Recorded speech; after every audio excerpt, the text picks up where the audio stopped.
Danny Black. And I'm John Newman. Welcome to Cardmensches. Hey, I'm Danny Black, and that's John Newman, and we're still Cardmensches. Yeah, no false advertising on this show. This is the real deal. Our body doubles are on strike, so you get the real guys. I think we're like flip-flopped on the screen. It's like sleeping on the wrong side of the bed. I don't know. I think that's the kind of day it is. Okay, for those of you who don't know, I am in Strongsville, Ohio at the Strongsville Vintage Card Collectible Showcase Extravaganza, the greatest card show in the country. It's like a speakeasy for vintage card collectors. Having a blast. What are you doing? I'm not in Strongsville, Ohio, but wish I was probably. Although I just came back from Massachusetts last weekend, so I would have loved to go though, and maybe that'll change. We'll see. Well, you're a lot nicer than I am because I sent you pictures all day of stuff here that I had to brag about. Yeah, men on cardboard. It was men on cardboard. So today we wanted to tackle something kind of like what's vulnerable in the hobby. How long's this show? I was about to say you got a legal pad, or is it like like the Declaration of Independence here? I don't know who you want to go first. Do we want to alternate? How do we want to do it? I would just like to say once again that I woke up in Baltimore and I'm now in Ohio, so you can pick any order you want.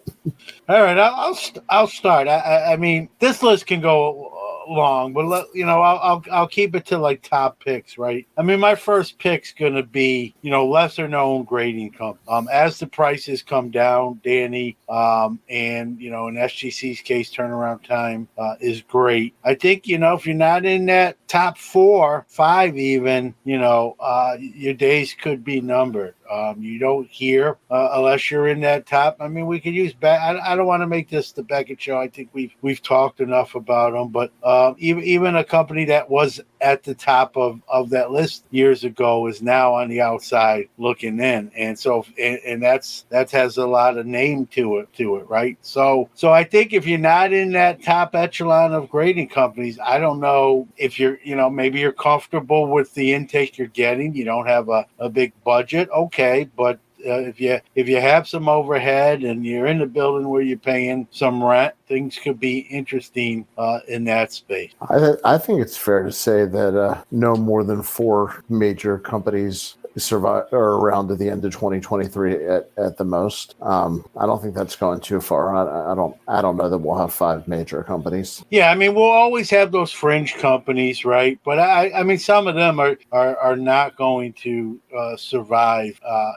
And sometimes it's not overhead even, Danny. Right? If you're a business, right? I set up at card shows. I have a sales staff. If I set up at card shows and didn't sell anything, at some point the light bulb's going to go on, and I'm going to say it's time not to set up at card shows. And I think same thing with some of these outside grading companies. They're going to say we're not getting any intake, and what are we doing here? Time to go back to work for. One of those smaller ones, and I apologize, I'm drawing a total blank on the name. I thought in the last couple of weeks just announced they were going under. If somebody in the chat has it, please feel free to throw it out there. Ziggy, I'm not sure that's exactly. Yeah, GMA's still going. I mean, what do they charge? Like $5 a slab. People do get their cards slab by them. More, what GMA has become is just a protective case, right? I mean, they're not trading or selling at market levels. They're just, hey, I wanted to get my favorite card. I know it's not a 10, but I wanted to get it in a slab. You know what I mean? They've almost become a beefed up Magtite. Yeah, and listen, it's hard to start a grading company. I don't want to pretend that I could start one today and make it successful, but it's a tough playing field out there. So I think that's a good one to get us started with. Because with everything that's going on right now, there might only be 3 by the end of 2023. Who knows? But there might be 4. Good evening, Stephen. All right, I got one for you, and this is the total volume, the total number of online marketplaces, and this is for both selling and breaking. There just can't be this many. And this is not pro-selling or breaking. This is not anti-selling or breaking. This is just saying that there's too many marketplaces. If you want to sell and break, you have to choose at this point between 25 or 30. I mean, I think every major city now gets an online marketplace. It's like awarding an NFL franchise. Well, with breaking, once Fanatics does that breaking division, which they've really started to implement in its infancy stages, Danny, that's going to be key, right, to survival. You're going, especially once they get this, all the, the 3 of the 4 license, right? The most of the product is going to come out of their buildings, and so if you're not in that, on that list from them, I'm not saying you still can't survive, but it becomes, the degree of survivability becomes more difficult. The terrain gets more treacherous, right? As distribution dwindles and gets thin, and in some cases, I guess you can add them to the list. Distributors are going to be in trouble. It may not be this year, but in the next 2 to 3 years, you may see. Is that on there? That was on your list. Absolutely. I'm sure our lists are similar. No, that's a great one. It's a great one. So maybe we can lump those two together, right? Distributors and breakers, because let's be real, neither one really survives or thrives without the other. And can I say something? Breakers will survive, but not nearly the volume of breakers, not nearly the amount of breakers, not nearly the amount of smaller shady breakers. I think that gets way consolidated down. Yeah, for sure, no doubt. And maybe that's not a bad thing, right? Everybody and their mom is breaking now, and so maybe a few less, and then hopefully maybe a few less bad ones where they're taking stuff off screen and not sending someone their cards. Maybe a couple, maybe the good ones rise to the top and the bad ones, get that fatal blow. We'll see. So on the distributors, and you also mentioned this on the breakers, is Fanatics basically the reason we're going to list everything on here? Well, listen, yeah, I mean, they're not the only reason. Let's be realistic, but they're a major reason, right? They control the cards, right? They have the big hand at the poker table, and they're the big boy on the block now. Whether you like that or not, has no. I'm not saying it's bearing. Positive or negative. I'm just saying they are the 800-pound gorilla. Yeah, they are, and they're good. And that was their plan from the jump. That's when they, all those meetings behind closed doors. Me or you weren't in them, obviously, but you don't have to be a rocket scientist to figure out that they announced that. I mean, they said they want to sort of take over the industry. They weren't shy about that. Michael Rubin was on more than one financial network saying they want to be the key cog, the key player. And why wouldn't you be, right? If you're worth that much, you have that kind of capital, and you're getting into the space in a big way, you don't want to say, oh yeah, well, hopefully we do okay, right? Who says that? You want to say, hey, we want to dominate this industry and take, and of course they say take care of people and make it a better place, right? And maybe they will in some capacity, but they're going to control a lot of the pieces on the chessboard. That's just the way it's going to be, like it or not. So that being said, I agree with you that the distributors being in trouble, and to one of the comments, will be better, I think, for lowering prices for the consumer. I definitely think that will be a benefit. I hope so. But Fanatics is going to want to make their dollars back too that they're laying out. Remember, Fanatics is partners with the Players Association. They are the Players Association, and the leagues are all involved. So they have the benefit of having the rights to the cards, the Players Associations, and the leagues all involved, which gives them a huge advantage. And I know that's what John was talking about, a huge advantage to moving forward. So I think moving forward, I'm going to go to my next one. And when John gets back, I'll let him comment. But I think that content creators, how about being honest about that? I think content creators, not that they're going away, not that anybody specifically is in trouble, but that in general, there's far too many content creators, I think, for what the hobby has now. I think that when you had the amount of people coming into the hobby and the amount of people digesting content at that level for a number of years, it really exploded. But the average podcast makes it 12 episodes. A successful podcast makes it 50 to 100 episodes. And you're starting to see a lot of episodes that are getting timed out at that point. So it wouldn't surprise me if you start seeing people just simply not be able to keep up the pace. People that it's just a grind. People that have a life.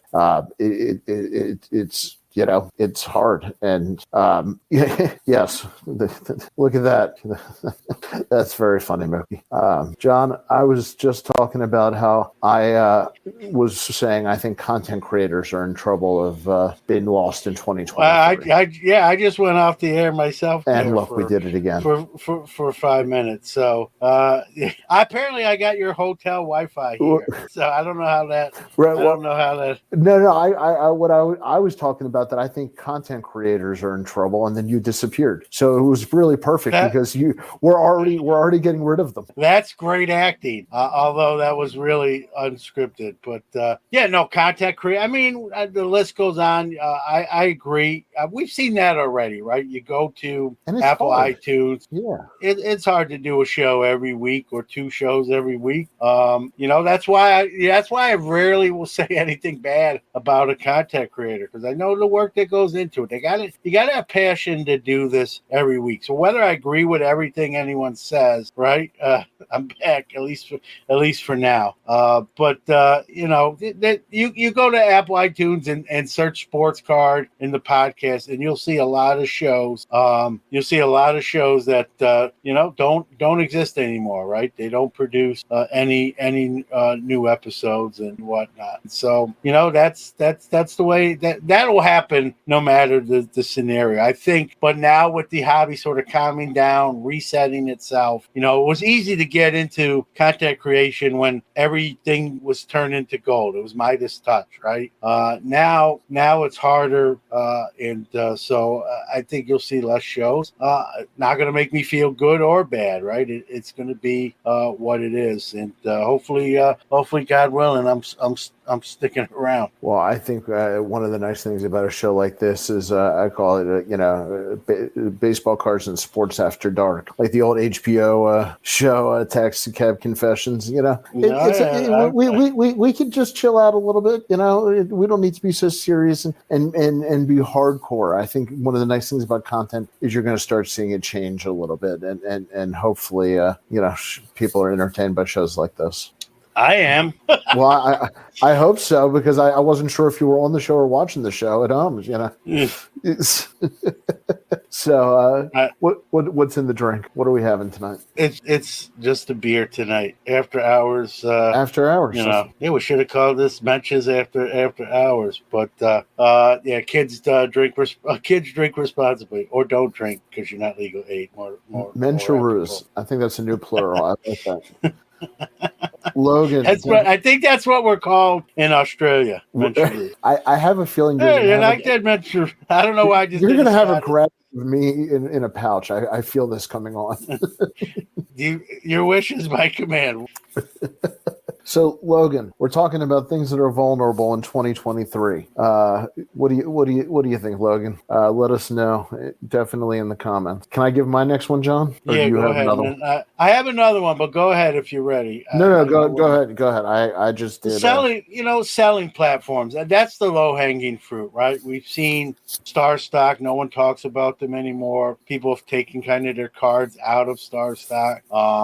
Dibs announced they're defunct. And I think you're going to see more selling platforms, especially the non-big ones, if you will, the non-whatnots and loops and other ones that just can't compete on that sort of a level. ComC is fine. You're going to have the big players in the selling platform space, and then if you're not in that big player room, right, you're going to have to really scratch and claw to stay afloat, right? My slabs, Matt Greeny has done a great job with that. But they're now 2% from 1%. I have a lot of stuff on there. I'm not gonna lie, it seems to have slowed down a little. They're still doing fine.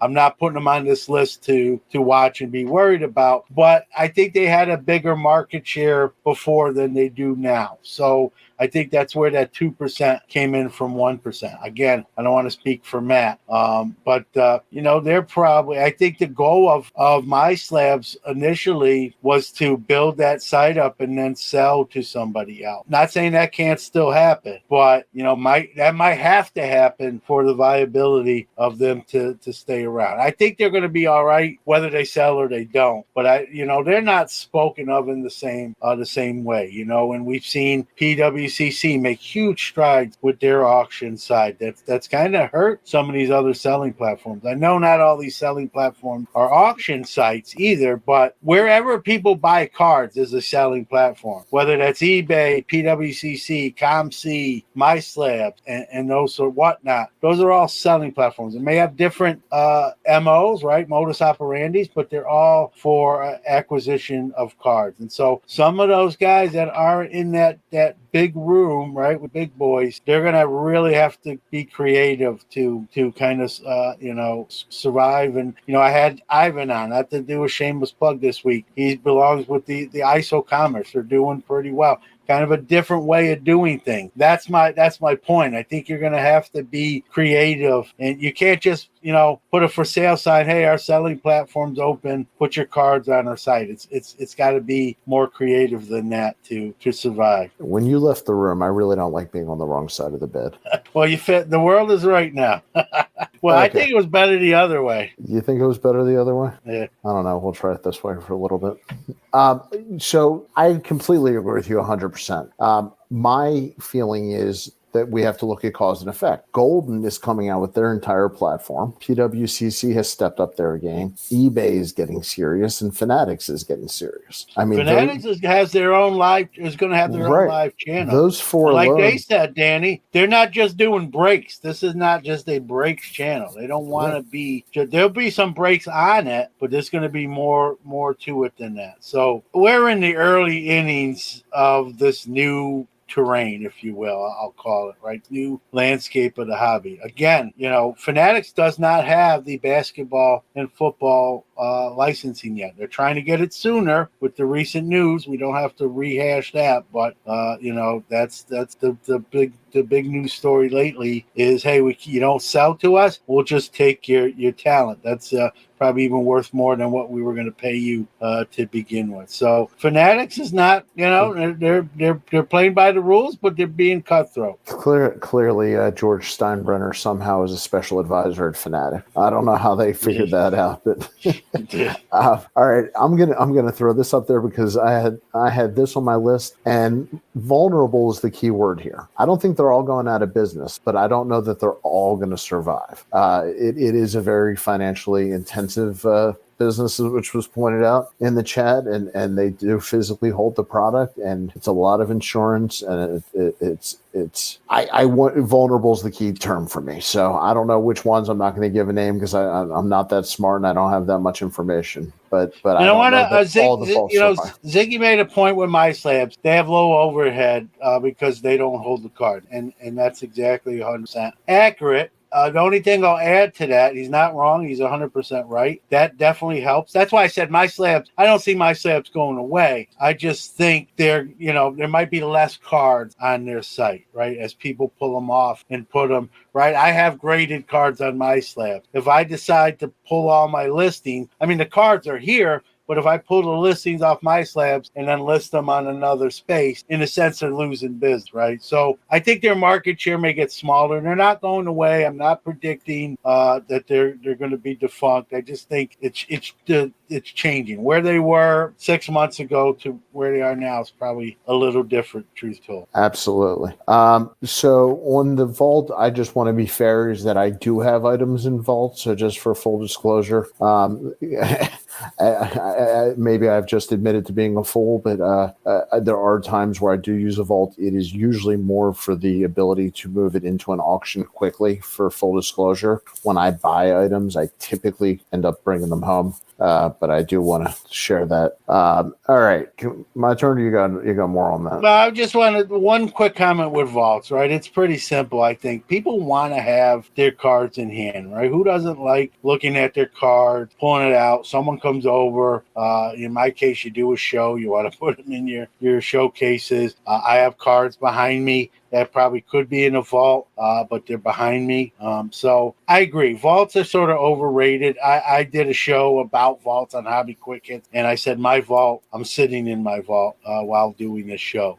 So I'm in the vault as well.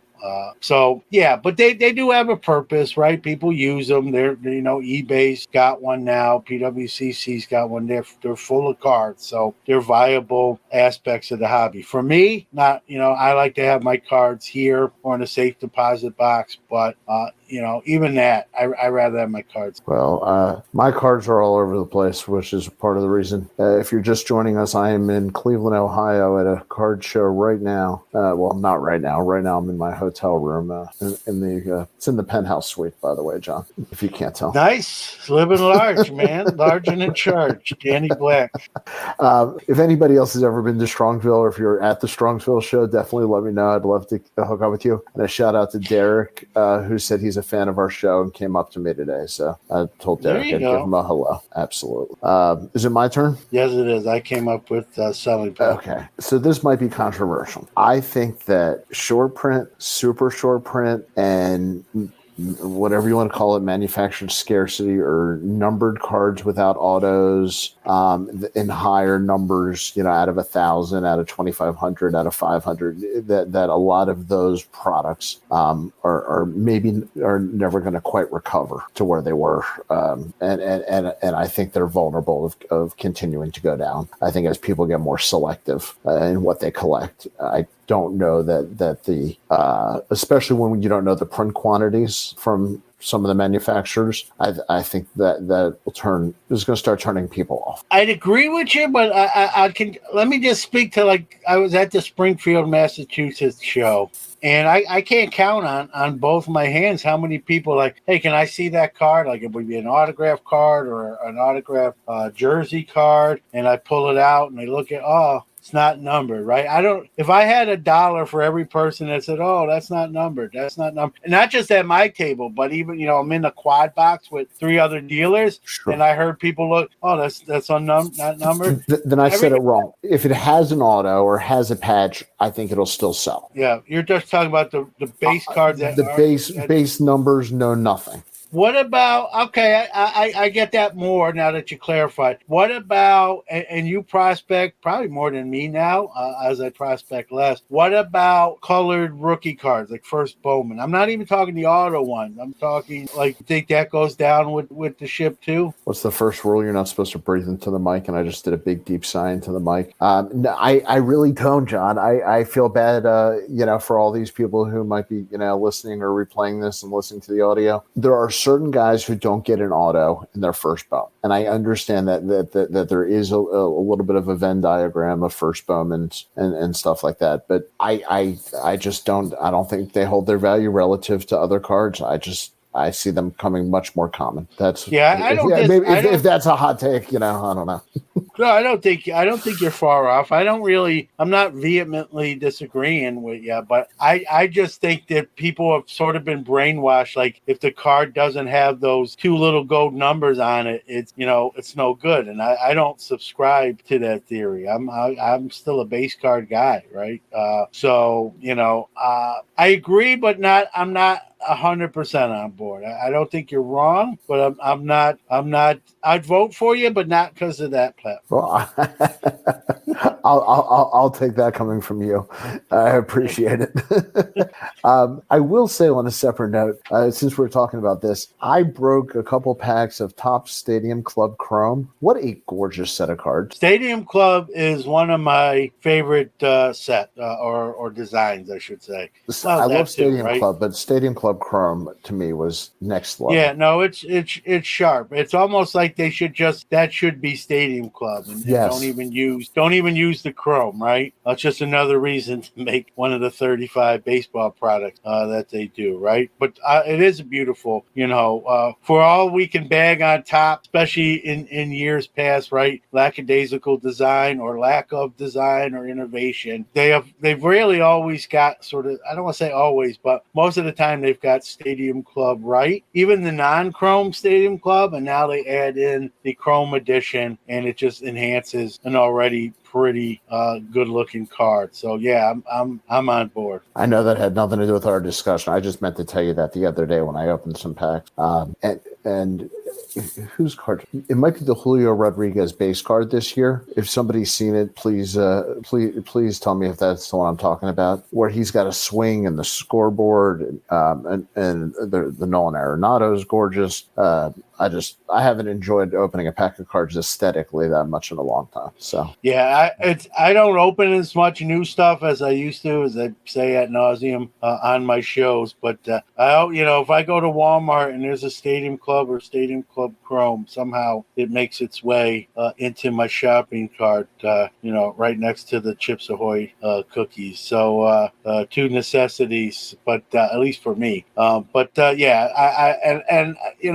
love to see, like I said, Stadium Club Chrome sort of be Stadium Club. They're probably not going to do it because then that means it's one less product that they can release, right? Ziggy's comment on this too with, is Fanatics vulnerable with all the revenue and growth expectation? Great comment, right? They want 100 times the hobby. Cross it off your list. I don't even have a list. I just have it in my head. But it's a great point. They're spending a lot of money to try to accomplish what they're trying to accomplish, right? When I heard 100 times the hobby, I went back in my seat like, that is big. That's a big expectation. They're not going to hit that if you ask me, right? Was it 10 times or 100 times? Either one. I mean, the hobby's so big now, right? I don't know if you hit either. Even the 10 times when no one knows an exact number how many people in the hobby. It's changing by the minute. Someone just left the hobby 10 seconds ago and probably 2 people came. That's a fluid number, but there's millions of people in the hobby. To 10 times that, I don't know. They didn't say, I didn't hear like how soon they want to do that. Is it 2 to 3 year goal? Is it a 5-year goal? Is it a 10-year goal? I will say that the shorter those years is that goal is, obviously the degree of difficulty comes up, and they're going to have their own internal scoreboard, right? Like Ziggy says. And if they don't hit their own, they're probably not going to come out and say, yeah, we missed our marks or we fell short of expectation. But they, internally they'll know, hey, this is not where we want it to be. But you were making a point before that was so true. You were talking about earlier about the fact that Fanatics has the league is investors in Fanatics, and they all have a vested interest in each other's success. When you look at this going forward, that plays into it also. Yeah, I mean, listen, when if me and you own a company, right? Me and you just have to be happy, right? Or if me, you, and 8 other people now we got to make 10 people happy, right? And obviously, with the players and the Players Association, now you're talking about thousands of athletes have to be happy. Then when you add in the NIL products, right, the Bowman University, athletes, male and female, that aren't even in the leagues yet on the professional level, they're at the table too, selling their likeness. They need to be happy. Now they're probably more happy because they're probably getting that money sort of up front. Hey, here's what we're paying you. We need you to sign 1,000 of these cards, right? So they're taken care of up front. But there's just thousands of owners now in Fanatics. And so, we hear Michael Rubin, he's the face and the majority owner, but he's not the only owner. And don't forget, they've taken investment money, right? Venture capitalists has bought in. So now you answer to them. Yep. You answer to them, right? How many people lost money when Top Spec didn't go get to see the light of day? money, right? But that was people investing. do we get a good benefit? Like when I watch MLB Network now, they have a baseball card show on the weekends. That never happened before. I mean, that's Yeah, I clearly, watch. Yeah, they do a card segment now, and I think that's what you're talking about on MLB. They're opening pack. You've got who, and I like this. I like this part. You got Julio Rodriguez doing Topps commercial, right? We Yep. sort of lost. There were days when players did do some of those commercials, and then they went away from that. Now they're sort of bringing. But why is Julio Rodriguez doing a Topps commercial? Very easy answer, because he owns part of the company, whatever slice that is. So he's doing. When he does a Pizza Hut commercial, he probably doesn't own Pizza Hut. Pizza Hut pays him whatever that commercial fee is, and they part ways after the commercial shot. It's a different ball game with trading cards now. These guys already own part of the pie, even past the commercial. When that Julio Rodriguez commercial, the director yelled, "Cut! We got everything. Thanks everybody. Pack up. Appreciate everyone's hard work." That's not the end of the story. Julio Rodriguez and other players, all the players, are still getting revenue. They're at the equity table. So the landscape has vastly changed, and you've got a lot of people that need to be, happy. And, this is a 20-year deal. Has it never been really officially announced, but it's unofficially a 20-year licensing deal. A lot can go wrong in 20 years. A lot can go wrong in 6 months, right? It could go in any direction at any time in this hobby. Yeah. And so just think of 20. I don't know why. I'm sure there's reasons, money being number one, right? But why you would sign a 20-year deal with anybody and lock yourself in, to that length. I know when you take your wedding vows, you say till death do us part. And some people, in that little voice in their head is like, do I want to do this? Right? And that's not 20 years. That potentially could be 40, 50 years. So why you would, I don't know. Maybe not the greatest analogy. But 20 years is a long time in this hobby, especially now. And so, good for them. But man, like we just said, a lot can happen in 20 years. Maybe there's buyer's remorse on Fanatics' part. Maybe there's buyer's remorse on the players' part. What if 3 years? I told you I was right about losing content creators. See, I always know. That one we got for 2023. I also predict they'll return for 2023. So I think we'll see John back here in a second. But I had one more, and I hope he lets me throw it out here for half my show. But I want him to hear this. So at the Topps conference, Fanatics already announced that some of the cards are going to be discontinued. Certain sets of cards are going to be discontinued. Vulnerable parts of the hobby, more sets of cards, more sports, more. I think it's possible even more baseball. I definitely think that that is definitely an area of vulnerability, without a doubt. So, for me, and I don't know about you guys, one of the reasons I brought up the Stadium Club Chrome is I think that other sets could be vulnerable in 2023. Other sports, they already trimmed down some of the baseball sets, but I think as the licenses shift and as, things move forward, you could see every manufacturer trimming down their sets, I guess, for Upper Deck, except for Upper Deck. But that was my comment, John. I think I'm back. I think I'm back, but this wasn't on my original list. My internet, my Wi-Fi, I think is going to be is apparently very vulnerable tonight for some strange reason. We got our first 80-degree day here in Central New York, and apparently Wi-Fi is the first thing to go. So my apologies, but I know you're good without me, so maybe even better. I'll admit, I'm sorry to tell you, I didn't even notice. It was what. Hey, that's what my wife said. This is where have I heard that before? This is After Dark. Yeah. So I brought up the idea that at the Topps conference, Fanatics already announced that they're trimming down sets. And then, whether it's more sets or whether it's, Panini cutting down some of their sets, I think there's too many sets in the hobby as a whole.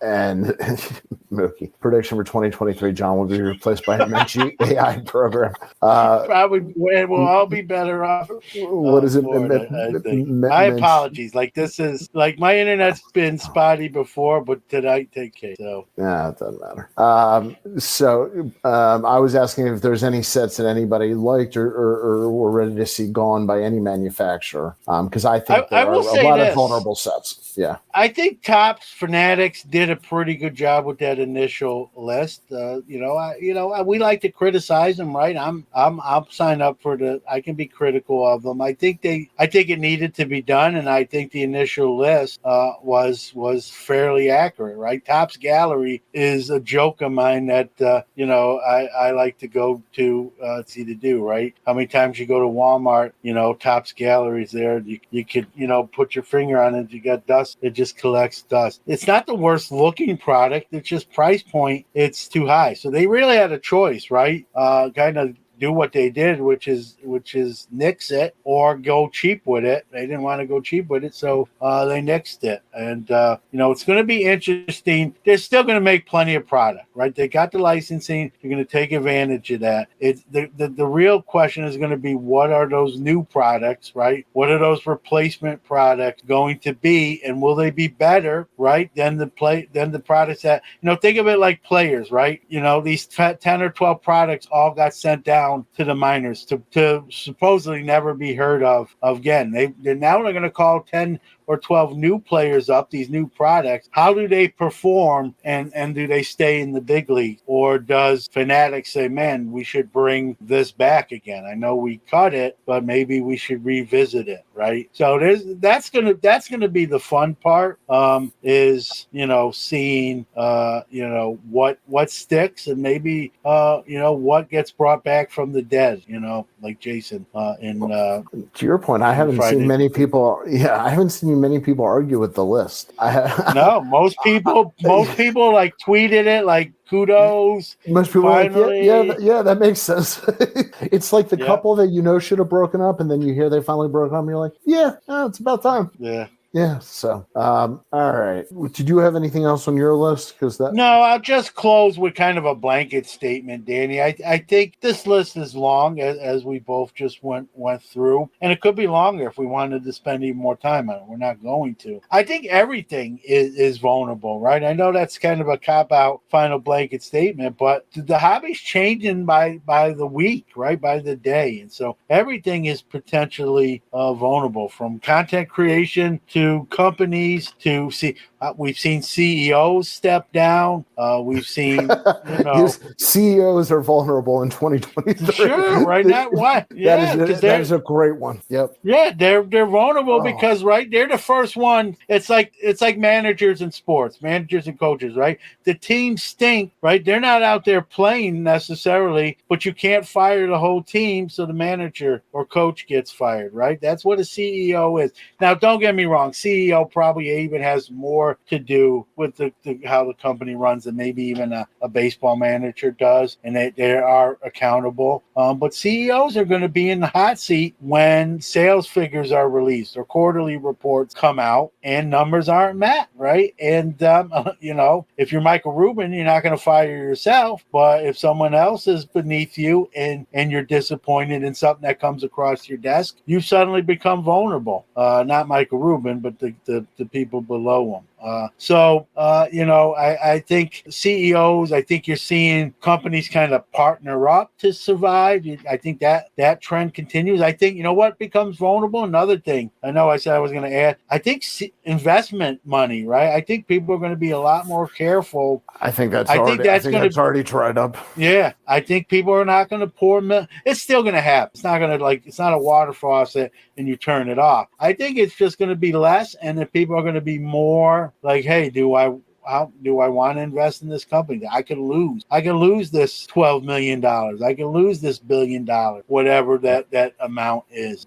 Or what else could I put it in? There's other businesses besides, the sports card and memorabilia I can put money in. So it's going to be interesting. But the blanket statement I was going to issue, and then I went off on the tangent, was I think everybody, at the end of the day, I think everybody is potentially vulnerable. I think it can happen. We've seen some announcements in the last couple weeks that really are sort of surprising, and I think that trend may continue. So I think everybody is potentially vulnerable. As they say, we're all day to day. Yeah. Well, just don't get on the IL. Day to day is okay. Just don't be on the 60-day or longer. Out for season. You don't want to be out. Yep. On a slightly more serious note, this is where we play our commercial for SGC. I'm at the Strongsville show. They were unable to make it due to the weather in Florida. Just thoughts and prayers to everybody down there, and hope that everybody's safe. And just thinking about everybody there. They do a great job, and family and safety are number one. Experience, quality, consistency, and the quickest turnaround times in the grading industry. We are proud to partner with SGC Grading. Check them out at www.gosgc.com. For more than 30 years, Robert Edward Auctions has been the nation's premier auction house, specializing in sports memorabilia and trading cards. With significant experience and expertise in all major sport, non-sport, and Americana collectibles, REA has helped clients achieve record-breaking prices for their items and has done so with a reputation for integrity and transparency. By actively partnering with collectors and enthusiasts throughout the entire process, REA has created the hobby's most trusted forum for selling high-quality collectibles. Go to robertedwardauctions.com for more information on how to buy or sell in their next auction. Yeah, it's our newest sponsor, and they're doing some great things over at REA. I think maybe the only safe place, the non-vulnerable, might be these big auction houses with these big ticket items. But I want to piggyback real quick. Florida is getting hit hard with weather and now they have some flooding issues. I have family in Fort Lauderdale. It's not a good thing down there. So it's bigger than cards, right? There's people and lives that are impacted. So wishing everybody safety and wellness in Florida, and hopefully they get through that and back to normalcy as quick as possible. Absolutely. And the most fun. Welcome to the failure segment, where John and Danny share their picks sure to go wrong. All right. So I'm going to put this up on the screen here.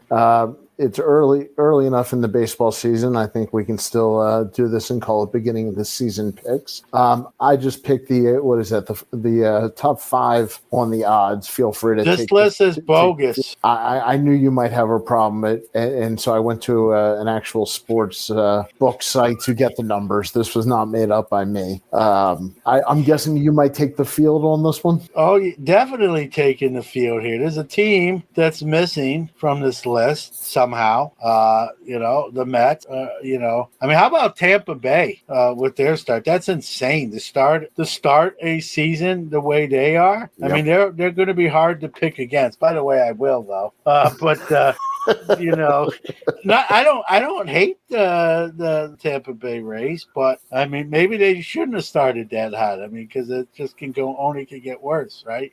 When you don't lose. But how are the Mets? Come on, like I don't think the Dodgers. I think you could switch the Dodgers in the Mets. I don't think the Dodgers are the Dodgers of the last few years. Do you think injuries play into that? Well, let's be fair. For the Mets with Verlander, you mean? And Diaz. All right. Yeah, sure. Injuries have to play.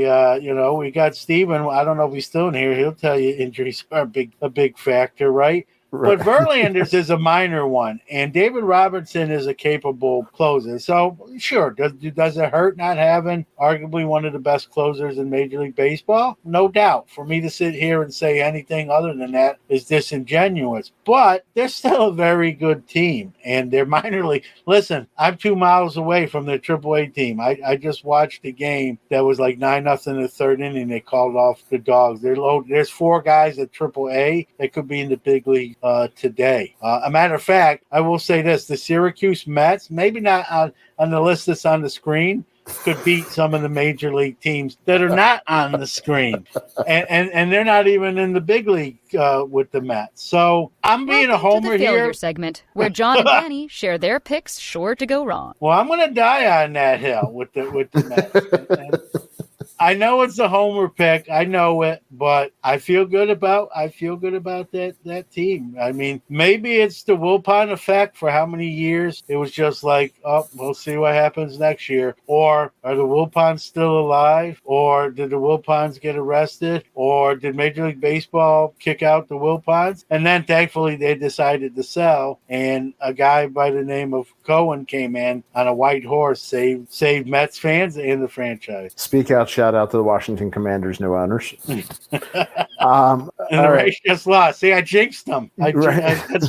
I'll take credit for that loss. I don't appear in the box score, but that's because of me tonight. But here we go. Breaking news. Yeah, the Rays just lost. Yeah. So things that are vulnerable, the Rays win streak. Yeah, well, you knew that they weren't going on 162 and 0, but it was fun. I was hoping. I mean, when that happens, you don't even have to be a fan of that team. You're like, all right, keep winning, right? As long as they're not in your case. I was about to say they're in the Orioles division. So now with the unbalanced schedule, being gone, it's 13 times, not 19 times. So it's a little bit fair for those of us that play in tough divisions like the NL East and the AL East. So no doubt.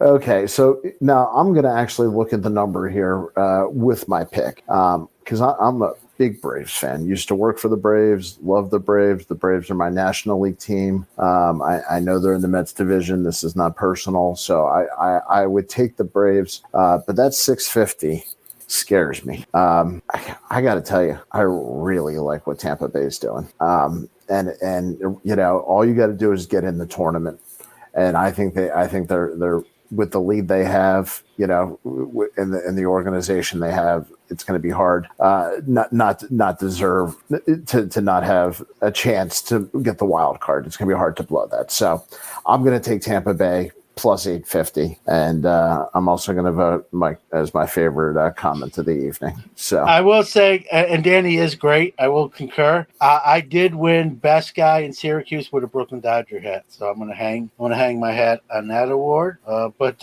I'm going Mets. Are we picking like a team from each league? Is that how we're going to do this? No, I was just picking a World Series team, a winner. Yeah, I'm going Mets, and I'm not going Tampa Bay. I'm going to go, and I hope I'm wrong, because I don't really like this team, but I'm going with what my gut tells me, Danny. I'm going to go with the Stros. I think they're loaded. They add Jose Abreu. They didn't even need Jose Abreu. They just went out and paid him and said, "Come play over here too."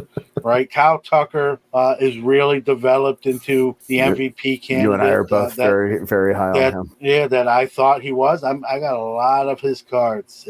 Suddenly they started to come out of the darkness and into the light and into my showcases. So I'm going Astros and Mets. I don't really root for the Astros, truth be told, but I'm going to pick them. I think that they have all the horses to get there again. Hate to say it, but again, right? So I was rooting for the Phillies last year because I figure that might be sacrilegious to a Mets fan, but hey, if we're not going to win it, what better yet to say, hey, at least a team from our division won the World Series, right? I know that's old news with the whole banging the garbage cans and the buzzers and the signs and all that, but some of those guys are still there, so I tend not to root for them. So, but I gotta pick with what my gut says. So I'm gonna go Astros and Mets, which somehow didn't. The Astros made this list and the Mets didn't. Well, I don't know how that happened, but that must have been in the pre-show meeting. I don't know. Yeah, I think you cut them off. I think this list is doctored. I think like a cut baseball. I think you cut the Mets off the list. So I sent you a George Brett autograph and a Babe Ruth. Yeah, I when you're coming into the dugout at the end of the inning and the ump checks your list, he's going to find out that you mess with this. A little punter on my list. Yeah, there's some spider tack on your list here that the Mets are not on it. But man, it's great. I heard you say the other day it's great baseball's back. I feel the same way. There's again we go back to the Wilpon years. I didn't look forward to the baseball season same vein as I do now. So, but it's going to be fun. It's early, very early. The Mets will, if we do that list in 3 months, the Mets would be on it. So maybe we have to revisit that. then to make the world right and just. But like you said, I went with the field since they're not on the list. You just went with the Mets. It didn't matter what the number was. It didn't matter where they were. Listen, I will say this in my defense, playing lawyer here. There was plenty of years I would never have picked the Mets because I knew from watching them and knowing, this I think they have, for the same reason I picked the Astros, right? They have enough weapons. I'm picking the Mets for the same reason. Totally unbiased. As much as I can.